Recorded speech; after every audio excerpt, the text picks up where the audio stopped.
It messed me up, man. It was a rough day. Everyone was like a ghost of their former self, and I knew we were all going to be tied by trauma for the rest of our life.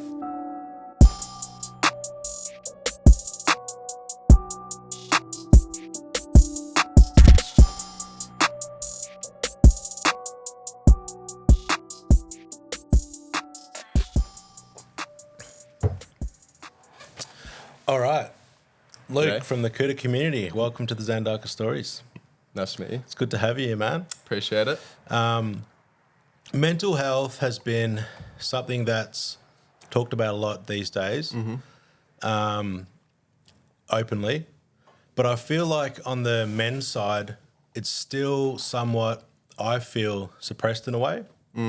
I was looking at studies and most men feel embarrassed to talk. Yeah. Or they feel, I personally feel like your story isn't bad enough to be something that's a mental health issue. The stigma, the embarrassment, brushing the problem off like it's not bad.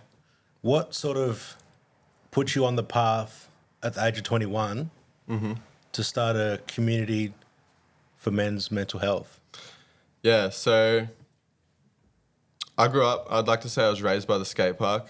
I tried footy, basketball, all that stuff, but I didn't belong there and found myself at the skate park where I found my real community, my lifelong friends, and it's where I really bonded with my mate Sean.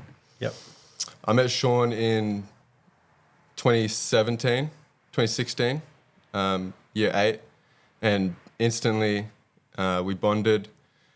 He always reminded me not to take life too serious. We used to run amok down at the skate park, whether it was blowing up bins, graphing trackside, going into the Woolies and hopping on the mics and you know, singing on that. It was always good fun. We were always making movies. We went to TAFE. We both got expelled from Berwick. Went to TAFE together in year 9. He didn't make it through the whole year. He just didn't go. I made it through the whole year. But when he was there, we were running amok in class. It was always great times. And then we'd always end up at the skate park with all the boys barbecuing, drinking up. He wasn't much of a drinker, but all the other boys were. It's a good place to be at the skate park. It is. Yeah. It's a safe place. It really is, yeah. A lot of friendships were built there. It's a good community. It was my support system. It's probably the reason I'm still here today.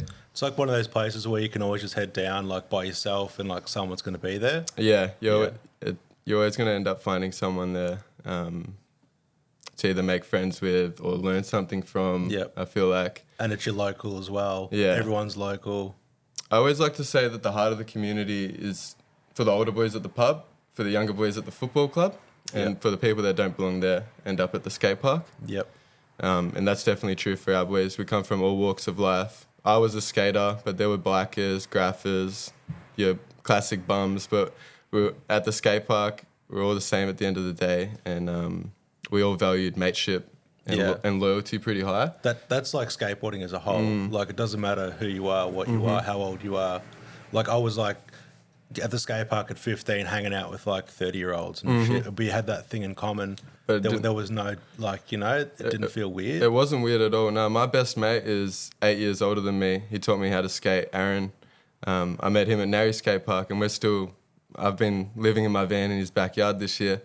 So we're still good mates. He still looks after me. He's taught me a lot. And yeah, I met him at the skate park, and he's like the best older brother I could ever have. Yeah, awesome. But yeah, in 2019, I just turned 17, and it was a month before Sean's 17th or around then, and I woke up to a phone call from his mum telling me that Sean had taken his life last night.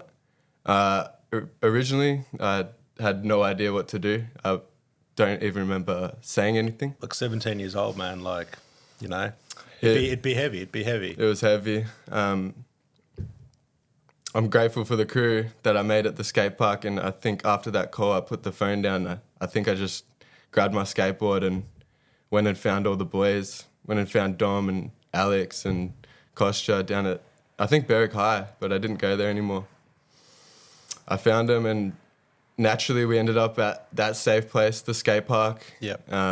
And seeing the faces of my mates that day, it messed me up, man. Like, it was a rough day. Everyone was like a ghost of their former self, and I knew we were all going to be tied by trauma for the rest of our life. So instantly I was thinking about what can we do? Everyone was guilty. Everyone felt guilty. There was still a Snapchat up of Sean begging for help, and none of us did anything. So we all probably hold that heavy on our shoulders. And I knew I wanted to do something for the lads, something for Sandy and Tash. That's Sean's beautiful mum and sister. Yep. And as we were celebrating or mourning, we were graphing trackside. One of the boys just putting up tags, honouring Sean. And I took a photo of one of them and put my graphic design skills to the test and digitalized it, put that on a T-shirt and put that up on a website, and decided to run some Sean Forever shirts for all the boys to feel a part of something and raise some money for his family. Yeah, that's cool. So put that out there, sold a few shirts, and we ended up raising, I think, over $600 for Tash and Sandy just to help out. This might have not been, or it might have even been before the funeral. And it doesn't sound like a lot, but for us young kids, like, that's a lot of money at 17 years old. It felt like we were doing something. Yeah. It was awesome seeing everyone with Sean Forever shirts on and rocking up with all my Berwick crew to hook up Sandy and Tash with a bit of cash around then. That was something, maybe the best moment of my life around the worst moment of my life. It was something that I'm very proud of doing. I didn't think too much about it. I just stood up and I kept in touch with all the boys and built something for us all to be a part of in Koota, which came a little bit after that because I realised this selling T-shirt thing and I could do something with it. Yeah. And all the boys kept chopping out designs, so the potential was there. So I think I ran a throw-up shirt from Goes, and it sold out instantly. And from there, the Koota account sort of had its own community. Yep. Built from the skate park, and that's something that I'm very proud of. So that's how it started. So it's like a real grassroots beginning, like all the locals supporting locals and stuff. Mm-hmm. It's it's definitely made from Berwick Skate Park. Yeah, that's good. Yeah, and it's definitely now built into my Passion Impact project where I can touch on everything I enjoy doing in this life through the brand. It just happens that the attention's on social media right now, so that's where I get to put everything that I enjoy doing, from advocating for men's mental health, honouring Sean, designing clothes, making prints, and did I say taking photos? No, but or you taking have photos. now. Yeah. Social media is where a lot of the problems were also starting as well, because people are seeing things on social media that are sort of false in the way of reality, and that is causing loneliness in people. We're more connected than ever, but we're also more lonely than we've ever been. And putting out like fake flexes and these lifestyles and things, it's really a massive impact on young people. I'm fortunate enough to be just before that sort of wave growing up, but I can see it happening now. And I can't imagine being like a 12-year-old now and jumping on Instagram and, comparing yourself to everyone else out there. Yeah. It's definitely a massive issue. I like to push and let all the kids know, like, the best thing you can do is be a part of a real community, whether it is down at the skate park, whether it is a basketball club, a football club. Just being a part of that community and having that real support network is something that you can do to really support your mental health as a young man growing up in this generation, because you need that second opinion and you need that crew for when you're not feeling all good to look after you or to get a bit of perspective on something. And it's also good to grow with people. Yeah. when you're growing up? For me, it was more like, so I was skating at that same age as well. It was, I'd use skating to get away from my problems. And you'd go and meet up with everyone at the park and that. Yeah. And you just wouldn't be thinking about anything. You'd just be in the moment, having fun, like, you know, doing tricks and learning tricks and just like kicking back with the homies and all that. Like, it's a sense of community at that age is, so important. I definitely agree with that. Skating can be a form of meditation because it doesn't matter what's happening at home, in school, whatever you're doing, whatever's going on. When you're skating, all that matters is that trick that you're trying right there. Do I need to flick faster here? Do I need to pop here? Do I need to turn my shoulder in? Like, all that matters is what you're doing right then and there. Yeah. And I think it's a beautiful form of art and meditation to get your mind off what's going on in life, especially as a young man. And you can even, like, you're angry and you go and just, like, push real hard down the street and then you're like, fuck it, I'm going to try and, like, kickflip that 10 stair. Yeah. Like, I don't give a fuck right now. And, like, you can get something good out of using negative. Yeah. Another thing I'd like to tap on in that is my best mate is in a hardcore band. Yeah. And I've never experienced, this is a bit off topic, I've never experienced any scene or energy that is using what's normally perceived as such a angry energy. We don't want to put that out there. It's bad masculine energy, but these guys are expressing it in the most positive way possible. Have you been to a hardcore show? I have when I was younger. Yeah, My God, man, they're going crazy, and that energy is unbelievable. Everyone is like, they're letting everything out. And then you talk to this dude after, and it's the nicest person ever. Yeah, it's an awesome way to let it out. So if you're a young angry kid, I'd recommend looking at the hardcore scene. It's also one scene that idolizes sobriety. Yep. So like being, what do they call it? Is it like straight edge? Yeah, they call it straight edge. So I think that's super sick. Something skateboarding could probably take. Yeah, I mean, we like, idolize the drinking and the smoking. The drinking and smoking, sort of goes hand in hand. And that sort of like propelled me into just like smoking for years and years. Which was something that I've sort of realized that maybe I was trying to mask something by smoking for so long. So I've recently just stopped. It's been about 2 months now. And I was smoking for like 20 years. Yeah. And I've just stopped. I actually reached out to the doctor and said, I think I need to talk to someone. And again, I thought I was brushing it off for years, like, you know, just deal with it sort of thing. And I'm so grateful that I did because, you know, he gave medication and the best I've ever felt. For getting off chuff? Just like smoking in general. Getting off that and like taking like medication. Yeah. Feel like balanced again. Yeah. And just like positive with life in general. How's the sleep? The sleep's good. Everything's good. Clear-minded. Yeah. And like therapy and all that is something that sort of goes with mental health. And I gave it a try, but I felt like, because they can't really tell you an answer.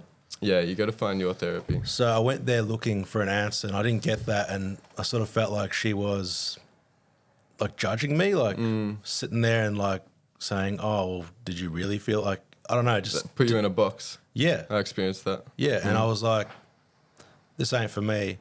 So I feel like my therapy is doing this and through tattooing, I get it as well. Yeah. Because I'm with someone one-on-one all day and we talk about whatever they want to. It's a complete safe space for that and you're vulnerable in that position as well. So you're more likely to say things like that if you feel comfortable. And this podcast sort of evolved into a safe space for like men to talk. I love that.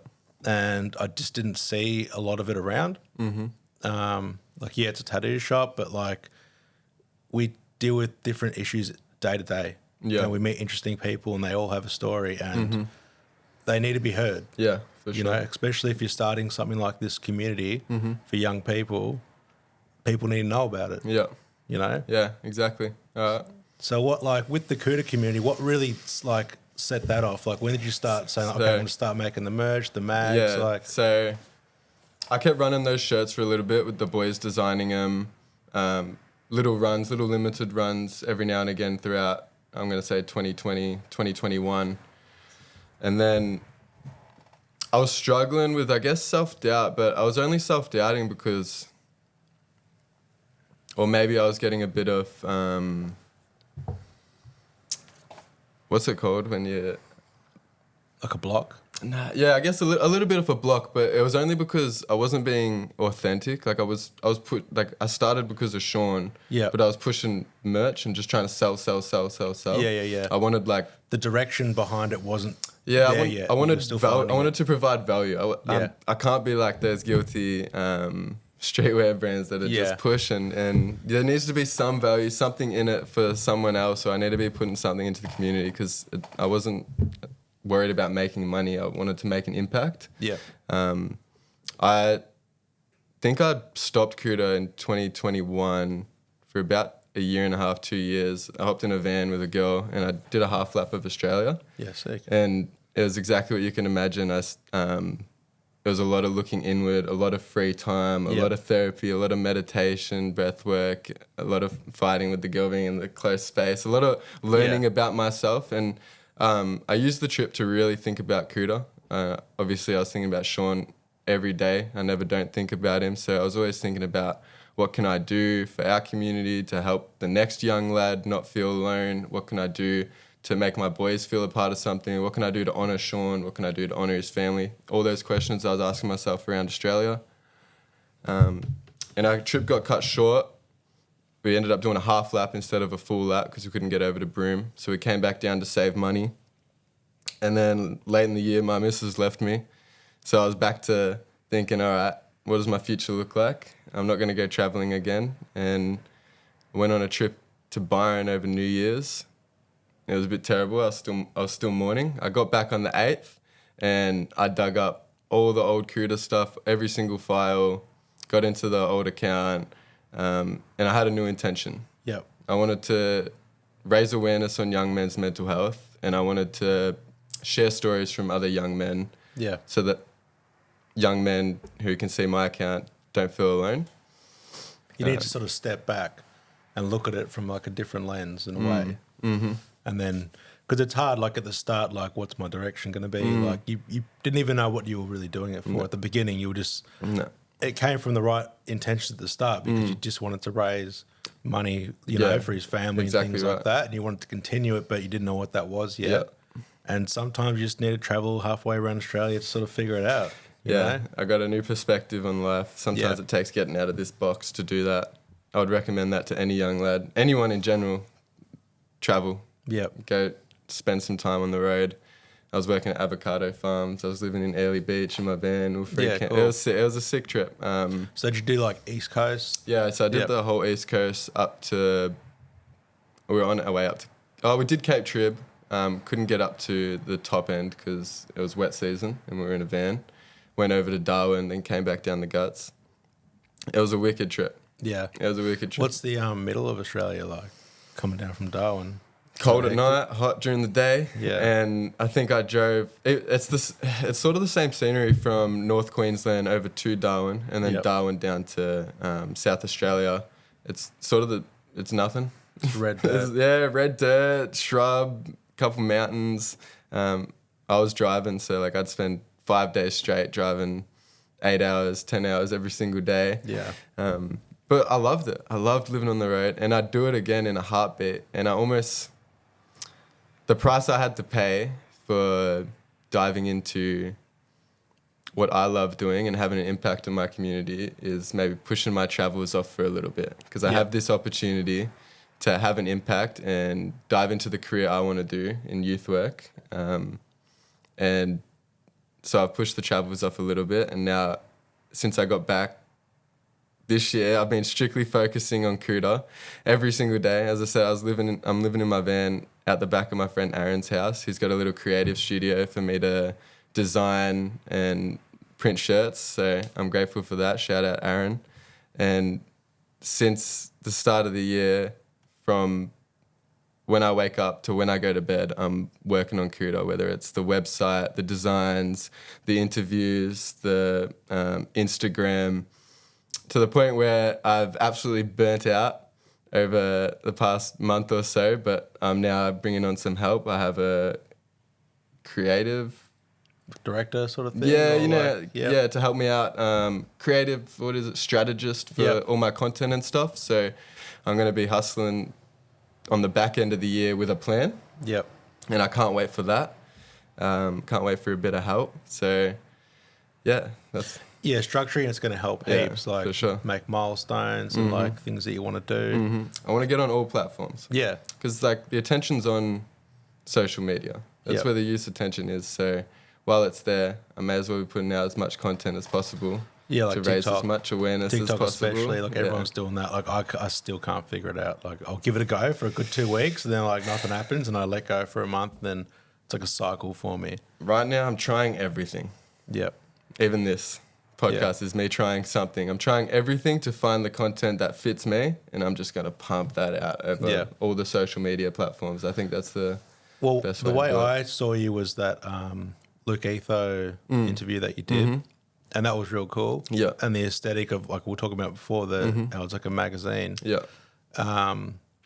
Is that, like, what's the go with that? Is that something you're printing, or are you just making it sort of look like a magazine for online? So I have a couple ideas. I'm either I'd love to print magazines.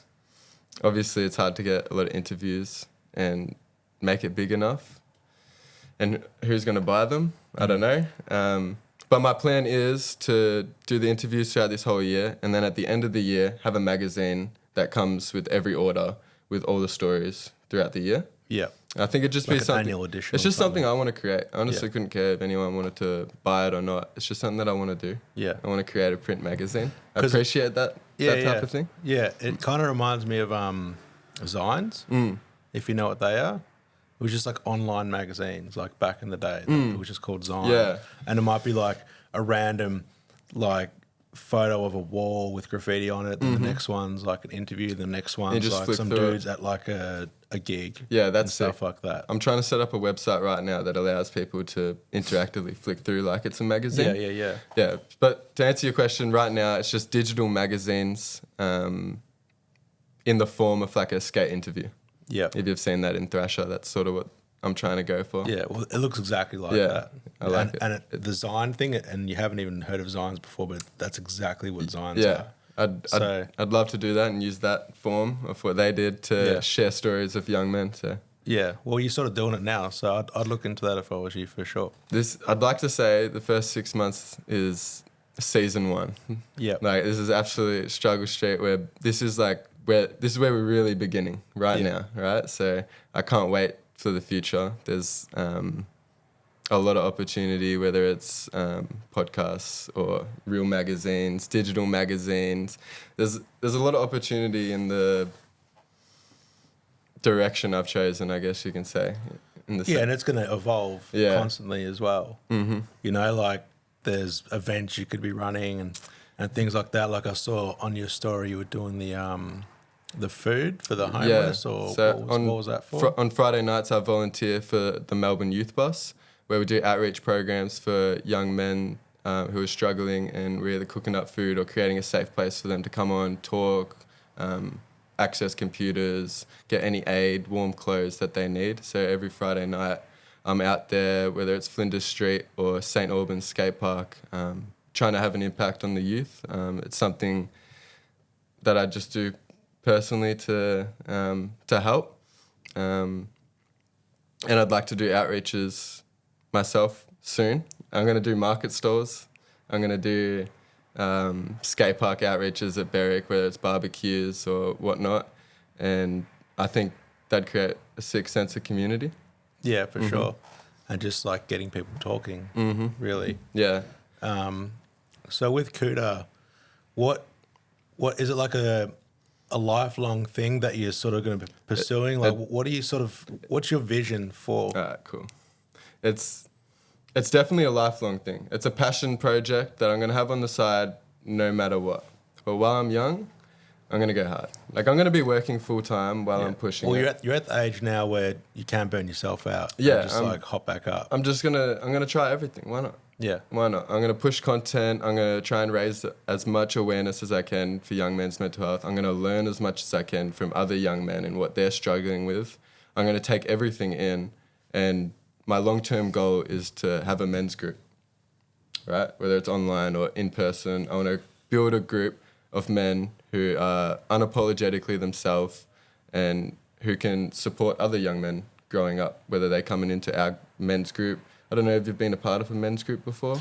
No, I haven't. I've seen them around, yeah. like the man shed and yeah. like So that. there's the man shed. That's for younger guys. But yeah, my vision is to one day have a community of young men that are unapologetically themselves, and whether that they have to go through a course to be in it, or whether it's just a community that you can come in and share your own stories and offer advice to other young men. That's something that I really want to build. Yeah. Definitely. So that's a long-term goal. I feel like I'm a bit naive to jump in and do a men's group or offer advice right now, being so young. I'm going to do a bit of study, but right now it's, honour Sean, raise awareness on social media and try and get the message across to as many people as I possibly can. And I guess reaching out to people and seeing if they've got a story. Exactly right. Every young man's got a story. Yeah, that's right. Yeah. So anyone watching this today, like, feel free. Yeah, reach out. Hit up Luke. I'd love to share your story. It doesn't matter if you've been through anything big or small. Just talking about the things you've struggled with growing up as a young man might just help someone else feel not so alone, or might just help them talk to their friends, or maybe even talk to you because you're talking about something that isn't usually spoken about. So the best thing you can do is talk. And Well, it goes back to like what I was saying, not thinking that it's serious enough. And if people are hearing similar stories from other people, then they're going to feel validated to sort of talk as well. Yeah. And I think that's like a massive issue for sure. I think I labelled it the conversation continues, because I feel like the conversation is started. Like the fact that me and you are even talking about it, you're talking about men's mental health. Like it's obviously started. And that's why I said the conversation continues, because I think we really need to start listening to what the men are saying, really take it in, and then work from there, because men are speaking. It is happening, but when a lot of people aren't listening, because it remains the same. Well, in Australia, I think it was like 43% of men have experienced mental illness. Yeah. That's like every person. Yeah, like every second person. Yeah, every second person. And then there was something along the lines of, 70% of those people that have experienced it never spoke about it. Yeah. Like, it's ridiculous numbers. And from 18 to 24, 80% of the suicides are men. Yeah. Like, that's ridiculous. Yeah. What are women doing that we're not after? If the biggest cause of men killing themselves is after relationships ending, like, what are women doing that we're not? They are emotional, and they talk to each other about their emotions and stuff like that. And that's just something that we don't do. Mm-hmm. I've never like sat down with the boys and like just talked about like how I've been feeling lately, and like, especially when I was younger, it's all about the bravado and. Especially when you run around with like graph crews and stuff like that, the last thing you want to do is just like... We're all going through it, Like, why do I want to... Yeah. Why am I going to talk about it? But I'm sure if the conversation like was to come up, everyone would be jumping in. I think every young man would take their opportunity to spill a little bit if the conversation was to come up. So start that conversation if you're listening. But yeah, I think women, even the little things they talk about, whether they had a stressful morning, they'll just instantly get it out to the next person they see, right? Yeah. And then it's gone. We're like, we'll have a stressful morning. We won't mention it to anyone. We'll have a stressful afternoon. We won't mention it to anyone. Then that leads to a week or two where we're just spiraling because we haven't spoken to anyone. It all up. Yeah. Yeah. And then like one day it's just that bottle's gonna pop. Exactly right. And it happens. I mean, it's gotta be that. Yeah. It's gotta be the talking. It's gotta be the emotional side. It's gotta be that stigma around men having to be tough. It's got to be the people telling us to speak up, and then when we do, getting told to man up anyway. It's all of that adds up and creates that layer between us opening up. And I think it's sort of on all of us to break that down whether it is by having a conversation or raising a bit of awareness on social media. I think it's on all of us to slowly break that down, because that's ridiculous how many people are dying to suicide every single day. It's you hear road statistics and youth crime statistics on the front of Herald Sun every single week, right? And 3 times the road toll is the suicide statistics. And if someone was to commit suicide, doesn't matter if they're as famous as that PGA player, it's just said it's not under investigation. They won't talk about it. Yeah, they don't talk about it. No. Yeah. But it's killing more people than COVID ever did. It's a proper and COVID pandemic. would have been a bit impact It's a proper on people as well. Yeah. Like The lockdowns. like even on my daughter was 1 when the lockdowns first started happening, and like her social skills were just like non-existent. Yeah. Because we couldn't see anyone, we couldn't do anything, and then came back to work, and then tattooing kids who just finished high school, and they're like, "Oh, I barely did any school." I actually became like an alcoholic because I had nothing else to do, couldn't see anyone. So we'd have like Skype parties, and then it would tumble onto the Skype for school the next day. Yeah. And I'm just still drinking with my camera turned off or whatever and all that. And like Yeah. the impact on young people that would have made, and the routine that it could have started for them as well. Yeah, it's really bad. And that's something that I feel like needs to be addressed a lot more too. Have you ever lost someone in your life to suicide? No, I haven't. You haven't? Well, there was one of my old mates who I used to skate with, and like was like a neighbour to me. But then he moved far away, and like so I still knew I'd still talk to him and that. And then I found that out, and it really felt weird. But I recently had a friend die from a work accident 2 years ago now, and Sorry for your loss. that guy's just been thanks, man. That guy's just been sentenced. And that was like just made me so grateful for everything that I had, the people in my life, even if I don't get to see all my mates and that much anymore, you know, like just to, you know, like I was like, I need to reach out to them more, tell them I love them. You know, I'm always going to be there for them, sort of thing. Yep. And losing your life at such a young age is, I mean, he had 3 kids, like, you know, he's left so much behind, and yeah, it really affects you. It's something that I do think about like every few days, you know, like it's always there. Something will come up, and I'm like, oh, that's right. And, you know? Yeah, you should never hesitate to tell your friends and family that you love them, because anything can happen on any given day, and you really don't know what anyone's going through.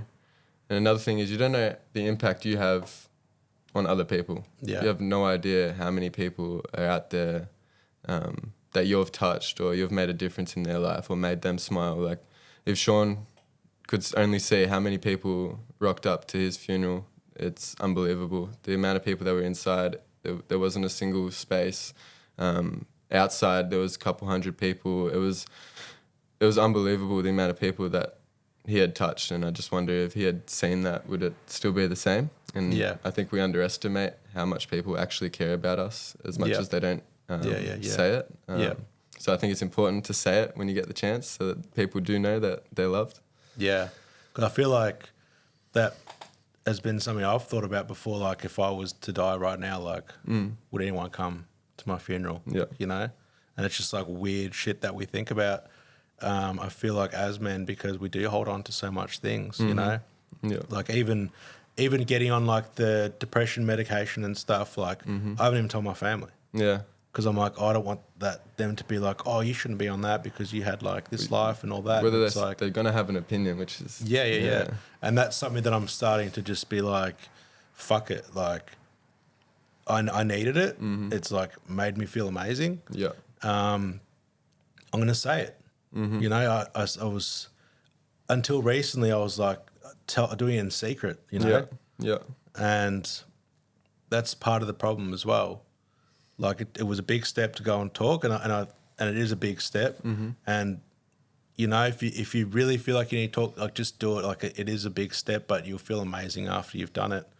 I know I did. Like I felt emotional after it, but I felt really good. Yeah.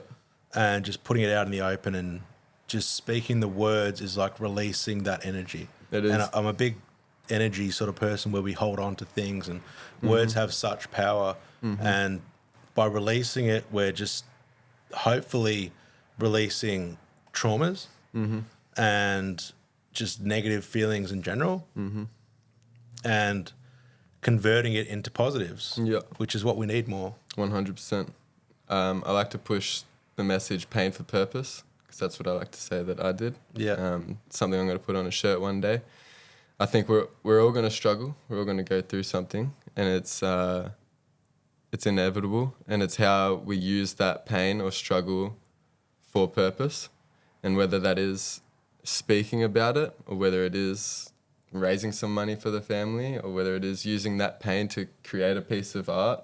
I think it's important to do that and not just sink into the pain and try and block it out, whether that be through drinking or smoking or whatever it is that you use. I think it's important to really use your pain and make something out of it. Yeah. It's about, I heard this last night actually, repurposing your trauma. So like acknowledging it and then like, all right, how can I use this to like make something good out of it? And I thought that was like, I felt like it was something that I was working on now. But to hear it, sometimes you need to hear things to make you like realize that you're doing it, sort of thing. And it's oh yeah, I'm doing that now. Like, all right, I feel good about this. Let's keep going. 100%. Repurposing your trauma. That's probably what the therapist would like to call it. Yeah. Pain to purpose sounds pretty cool there. Yeah. So, and it was like, it was actually on this cooking show, and it was like, he's like, oh, I had to make these peas. Like, I had to take peas out of pods, like for thousands and thousands and thousands of them. It was like my trauma. And he's like, but now I make a specialty dish with it. And she's like, oh, you're repurposing that trauma. Your trauma. Yeah. I actually really like that idea. Yeah. So we've sort of touched on like what do you want to take it, but like what do you want to achieve? Like, what's your closest milestone that you want to achieve? Right now, I would like to just consistently build the Instagram and the socials, obviously through consistent content, educating or raising awareness on the youth mental health crisis and youth suicide crisis. Go follow Koota Community. Do it now. Go and run that. So that's my short-term mission, because I don't have an exact call to action right now. Other than the merch, which I don't like using. I don't want to, as much as I'm using the merch to raise money for but it's the also place I'm like volunteering it's for. showing the message. Like if people are wearing it around, like it is, people are seeing it, you know? And like even if it's like in their subliminally, you know, they're taking it on subconsciously. Exactly. So the merch is big, but right now I'm going to focus on interviewing as many young lads as I possibly can to spread as many stories as possible and raise as much awareness as I possibly can on the youth mental health crisis until I can get a great call to action in, whether it's a men's group or a community event I do once a week, once a month. Until then, it's continue raising awareness on Instagram, and I'll be on all platforms soon. Well, I guess at the end of the day, it is a community. So people can like hit you up and like get on board and help each other out. You know, like it's you, but it's also everyone. So I like to say it's on behalf of all the Berwick lads. So, and they're all tapped in and they all feel a part of it. But I think it's more so on behalf of all young men, in the sense this is something we all have in common. So when I'm tapping into these different genres, what would you call it? Demographics. Tattooing, drifting, skateboarding. Got a couple young Aussie rappers that I'm going to be interviewing. When I'm tapping into these different demographic, different cultures, we all have this one thing in common, and there was something in the way of us getting to where we are now. And that's what I'm trying to bring out, and that's what we're going to try and talk about as much as possible, so that these other young lads understand that no matter where they are, where they come from, how small, how big the issue is, they can turn it into something purposeful. So I'm going to focus a lot on that. Dope. Is there anything else that you sort of want to touch on? I wanted to ask you, what is one standout struggle that you had to face in the way of your journey to get into where you are right now? Well, for starters, it was hard to actually get the apprenticeship. That took me a long time. How old were you? I was 24. Okay, yeah. So, like, sort of old in the game, but, like, not. And before that, what were you doing? So, before that, I had a clothing business. Yeah. So, I tried to make, like, an eco-friendly streetwear company. Did it, like, all on my own, which was impossible. Yeah. So, I kept myself going for, like, a year. Then I'm like, all right, I need to try and get back into the tattooing scene. And I got in, and it was hard. I was traveling an hour and a half every day to and from, so 3 hours of travel just to get to the place, working my ass off. And then in 2018, towards the end of my apprenticeship, I had my first kid, and I was losing 3 hours of travel a day. So by the time I got home, it was like 8:30, and like she'd be asleep. Then I'd have to go to sleep. I'm like, I'm not even seeing my kid. And weirdly enough, when I had her, I started reflecting on my childhood because I could see her. Like it sort of flicked a switch in my brain. Yeah. So it made me want to become like the provider, like that natural, almost that hunter gatherer. You got that instinct. Yeah, It's it a kicked man. in, Yeah. and it was like, I have to make this work. And having kids, it brings up a lot of issues that are in families that you didn't know that were there. They sort of get magnified. And I started thinking about things that had happened to me when I was young and situations that I was in. And I'm like, how could you, like a little kid like this, like should never be exposed to that or see that and that type of thing. So I started becoming like very like angry and like shut off from the world in the way of I'd go to work and like before that I was always someone who I was always the joker. Yeah. I was always like just spitting like dumb freestyles to make everyone laugh. You and had shit that like energy. That. Yeah. And then I just became this person who was just like staunch and didn't talk much. Stoic. Yeah. And like didn't talk much and, you know, like was happy to just be on my own sort of thing. And I think it just brought up a bunch of like childhood traumas and I was holding on to it. And until I recently I could talk to the doctor about it, I've felt like I've started releasing it. Yeah. More accepting and like looking at situations like, yeah, that was actually really fucked up. Like, but look where we are now. Yeah. You know, like repurposing those traumas. I love that. But yeah, tattooing has been really hard with the family because I'm tattooing all day. I'm going home. I'm drawing for 3-4 hours at night. Like, so go home, get the kids to bed. Then I'm drawing. Yeah. So my partner's in the lounge room. I'm not spending time with her. Yeah. Then I finish and she's like, it's 11. I'm going to bed. And I'm like, I have to go to bed too. And then I've lost time. But you have those weeks where there's no drawing to do. It's all ongoing sleeves and stuff like that. So it balances out. Then I threw a business into the mix where I opened up a shop and it was like all I could think about. I was at home. We were just sitting with the kids and that. I'm like, we should do like jumpers. That sense and of purpose. Yeah, and I was like just always talking about that and she was like, you just need to stop thinking about the business. Like, and the reason I made the business was for the family. More time. You know, like to get more, it was going to be a work-life balance. Like Zandaka means balance. And that was like, okay, I'll get work-life balance. It doesn't mean balance as in like balance. It means the balance of the account. So it's kind of like a double play on words. Like it'll bring me fortune, I'm hoping. Yeah. And like I just want to be in a position where I'm not worrying if there's enough money for the rent and for the bills and that I can't get the kids a new pair of shoes because that's real pressure. There's things coming in. And I feel like having a kid early in my tattoo career has been the best thing for me because I'm just always trying to hustle and I can't afford to not work. Yeah. Where like someone's like, oh, I'm just going to take 2 weeks off. Like they don't have got any responsibilities in that. And I'm like, I wish I could do that. Like I want to go on holiday overseas, but I'm not going to be able to do that until either we're like killing it here or like the kids are like teenagers.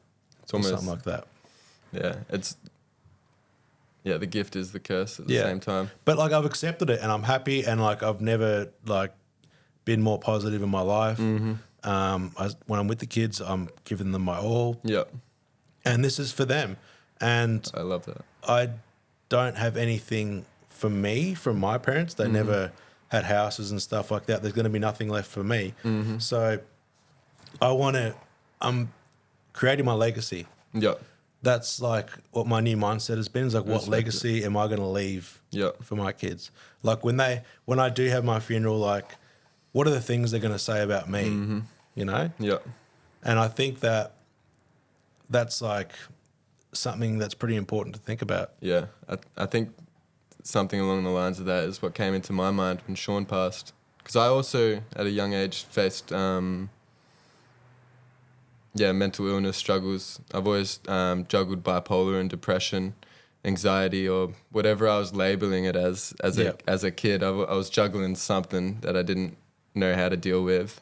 And I had my own thoughts of that. So when Sean passed, it really made me think, like, what do I want my mates to do for me? What do I want my mates to think of me if I were to pass? So I really put that foot forward, and I'm trying to be that guy for my mates, staying in contact, making sure I'm a safe space for anyone to talk about anything that they're going through, doing as much as I can for my community, having an impact on the youth so that I can leave behind something. Because I guess you only are what you do, right? Yeah. Or what you've done. Yeah. So yeah, along the same lines. Yeah, the legacy thing, it's just something that's happened to me recently, like that word coming up. And I'm like, yeah, like it's easy to be like, oh, I'm not going to be a famous person and like I'm not going to be remembered. But like to my kids, I'm famous. You know what I mean? Yeah. Like I'm like a big deal to them. Yeah. And it's easy to forget that. Yeah. So what the people directly part of my life, what are they going to say about me? And like, I want it to all be good things. And I want it to be, you know, he was always just trying to do what he could for his family, and he built this thing and like made it become something. Like, I think that's important, and having a sense of purpose, I respect it. really helps. Yeah. If you could give your younger self any advice, what would it be? The Apprentice. So I wanted to start tattooing like in high school. Like I knew I wanted to do it. I was always drawing and... What was drawing? You were creative? Yeah. So the first time I realised that I was naturally good at drawing, I was in prep. And you know how you have like the buddy system? Yeah. So I'm old as fuck. So this was 1996. I got a So funny story the Olympics was around. And I was drawing I drew a stadium. Like the long jump was there. They were doing sprints. There was the crowd. There was like commentators. And like my buddy's like, how do you draw that? And I'm like, what do you mean? Like, you're like in grade 5, like you should be able to draw that. And he's like, I can't draw that. Because like at that age, you just think everyone's the same as you. There's no like comparing and like competitiveness like that really. So then I was like, oh, I can draw better than people. So like I was like, yeah, 6. I just always drew. Yeah. So in high school, I was like, I'd love to be a tattoo artist. And I was like, I'm not good enough. I can't draw a portrait. I didn't know you get a picture of the portrait, you make a stencil, you put it on, you apply it, you know, like... What perspective, like, were you not good enough? What made you think that? It's that self-doubt and then, like, imposter syndrome. You must have seen someone else doing something cool or... I think with drawing, once I found that I was good at it, I was always comparing myself to other people. Yeah. And it's like, well, this guy can do this so much detail, like, how am I going to do that? And I would, like, try and I can't do it, and then... Like, I didn't even know the concept of sketching yet. Like, I didn't know you just do it all rough, then go over the top and do it all rough and just build it in layers. It was like each line has to be perfect from the beginning sort of thing. And I guess, like, I would have pushed going into art more. Because even my grade 1 teacher's like, you could be a cartoonist. And I was like, that's a job? Like, I can draw and, like, make money and stuff. And she was the only teacher that ever, like... gave me that encouragement in drawing. Did your parents give you any encouragement, or were they get a job? I mean, get a not real really. job? Like I had like a weird upbringing. So my parents split when I was 5, and I lived with my mum and like my grandma. So I was raised, I would say, by my grandparents. Mm-hmm. So between my dad's parents and my mum's mum's single mum, so she's always working, and I'd see my dad like every second weekend or whatever. So there wasn't much talking about what's going on. Nah, and like going back to the family thing, I'm craving stability because I never had stability. We were single mum, not making much money. We're constantly moving houses every year, new rental, back at grandma's, back at grandpa. You know what I mean? Yeah. Like, so when people say, I want to get a house deposit, like a house deposit's not the dream. You don't need to do that. Like you don't have to buy, but for me, it's the dream because I didn't have that home. That's like, this is the family home. Like, look over there. That's when I was, 100 centimeters tall and I got bigger and that kind of stuff. Like that's what I crave. So going back to all this, like that's the goal for me. Yeah. Even you before saying like other people were traveling, I wish I could do that.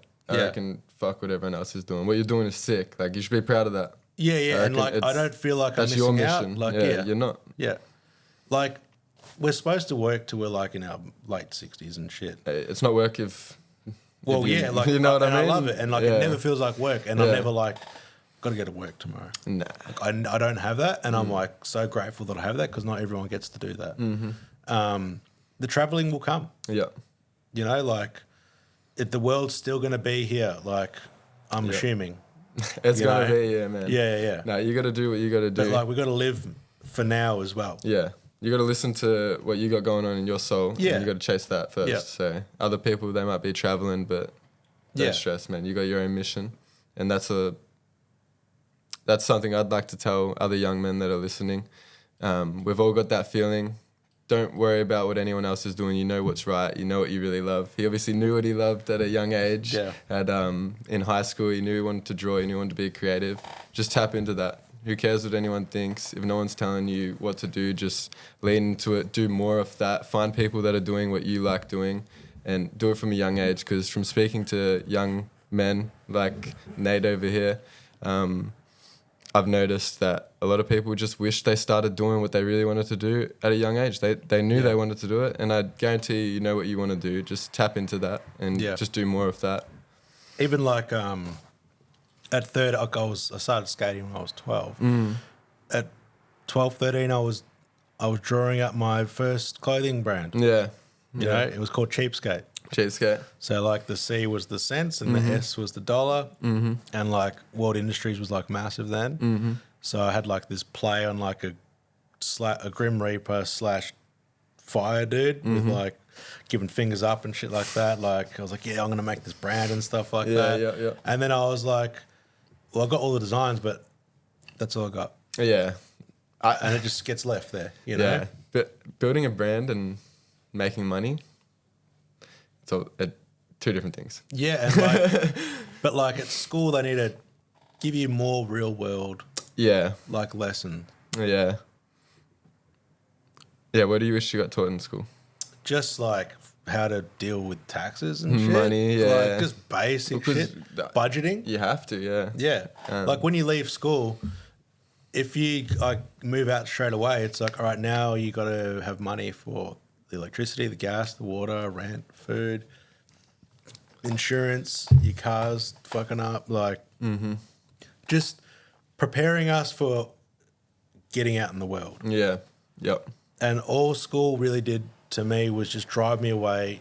I dropped out in year 10, started bricklaying and then just drinking. Every day was like drinking in the bricklaying world. Yep. And I just went down a bad path, like, you know, the graffiti scene and like hanging out with just the locals who also were in a position where like they're not working. They don't know what they want to do. Their family structure is not always the best as well. You've got no money, so how do you get money? You do illegal things to get the money. And it's not until something big happens that you really change your life. Yeah. So I went to court and I was facing 3 to 5 years in jail. And the judge was like, if you had priors of the same, you'd be going tomorrow. And I did. I was in court for the same thing like 2 months earlier. And my lawyer looked back at me like, how the fuck did that just happen? And she's like, you're just going to have a record and you're going to pay a fine. And then after that day, I'm like, I've got to figure something out. And Yeah. like, Gotta this stay isn't clean. sustainable. I don't want to go to jail. You know, because if I did, there's people that I know from that time, and they're only just getting out now, and they've never worked a job before. Yeah.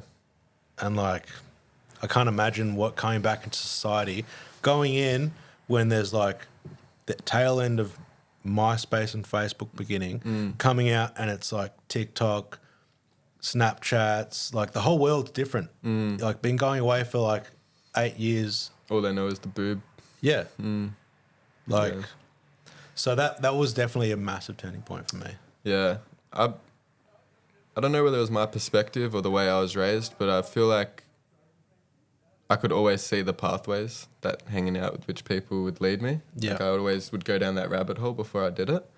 And I could see the certain lads that shouldn't spend too much time around, and those lads Yeah. were the ones that ended up getting stuck on the pipe and getting locked up a little bit. But I'm still boys with them. They're still a part of the community. Yeah. But I could just see that from a young age that I You just know when I to shouldn't tap go out. that route. You know, I could Yeah. I sort of picked and choose who I wanted to hang out with, and Yeah. I think young lads should definitely be wise about who they're hanging out with and what they're doing. Yeah, for Run sure. amok, have fun, graph a few walls, but don't get caught in the silly shit. Don't be running up on people.